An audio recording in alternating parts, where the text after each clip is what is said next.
Et comme tous les mercredis, notre rubrique web, en passant par le web, pour vous faire découvrir des applications gratuites qui vous facilitent véritablement la vie au quotidien. Une sélection d'Amandine Cagnard. Bonjour Amandine. Bonjour Valérie. Éditrice web à France 3 Champagne-Ardenne.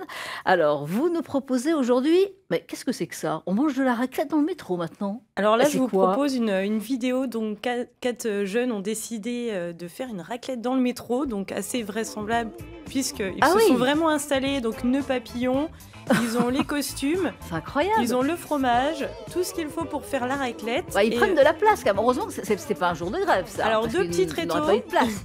Une plaque, et là ils sont en train de s'installer, ils ont même mis la nappe.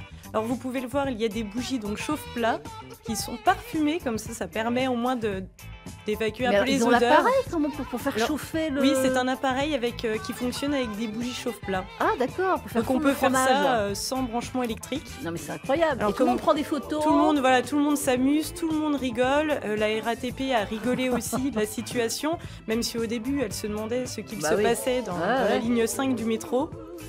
Donc même eux, à des moments dans la vidéo, ont un peu des fous rires parce qu'ils se prennent au sérieux, mais c'est quand même assez insolite de voir une scène dans le métro comme celle-ci. Bon, mais leurs petits collègues à côté sont serrés quand même. Ils sont serrés, oui. Ils ont pris de la place. Mais en tous les cas, combien de vues?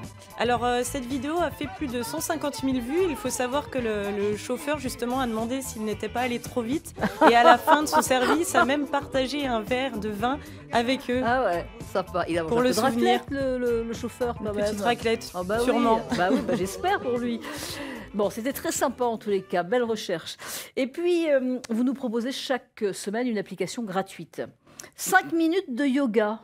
Alors là, pour se détendre... C'est le nom de l'application. C'est 5 minutes de yoga, une application qui est gratuite. Alors souvent, on est stressé, on n'a pas le temps de se reposer, on travaille beaucoup, même les étudiants en ce moment avec les partiels, les examens. Là, 5 minutes de yoga, c'est vraiment fait pour les personnes qui n'ont pas le temps. Donc le matin, avant d'aller travailler par exemple, ou avant même cette chronique, vous pouvez faire 5 minutes de yoga. D'accord. Le midi également, pendant vos pauses, vous avez un chronomètre et des postures qui sont faciles et détaillées, donc comme vous le voyez avec des images, sont très très simples et des instructions.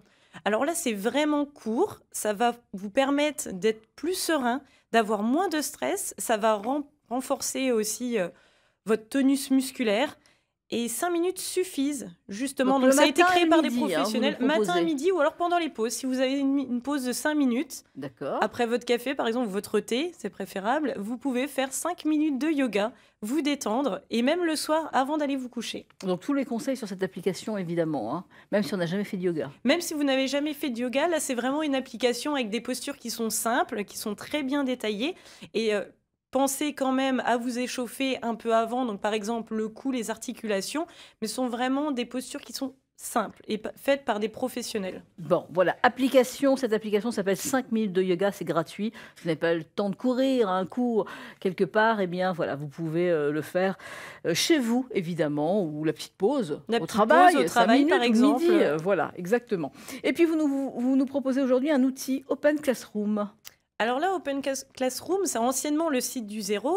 C'est utile. Alors, c'est une école qui est en ligne. C'est utile pour tous les étudiants, pour les professionnels aussi. Même si vous êtes à la recherche d'emploi, on sait très bien que les nouvelles technologies sont dans l'air du temps.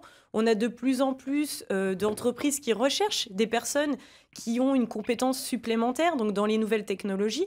Là, Open Classroom vous propose, sous forme de chapitres, des petites sessions de cours, donc avec des vidéos. C'est très, très interactif, c'est vraiment compréhensible et simple. Et ça vous permet donc d'avoir des cours, par exemple, dans la gestion d'entreprise, dans le marketing digital, et d'en savoir un peu plus sur le code du numérique, puisqu'on en parle un peu beaucoup, mais souvent on est un peu perdu, même sur les réseaux sociaux, on ne connaît pas tout. Et là, ça vous permet vraiment d'avoir des cours certifiés, avec à la fin un petit quiz, petit test, et vous avez même des cours qui peuvent être certifiés avec un diplôme. Donc, qui peuvent vous servir justement pour faire une formation à côté, ou même si tout simplement vous êtes passionné, vous voulez en savoir un peu plus pour discuter avec vos collègues et justement échanger sur le code du numérique. Bon, c'est sympa en tous les cas, cet outil Open Classroom. On mettra toutes les indications évidemment sur le site grandest.france3.fr sur la page 9h50 le matin, Champagne-Ardenne, Lorraine. Merci beaucoup, petit chaperon rouge. Merci, oui, votre panier est à côté. Vous pourrez aller vous balader tout à l'heure dans les bois. Il n'y a pas de souci. Merci Amandine Cagnard. À suivre.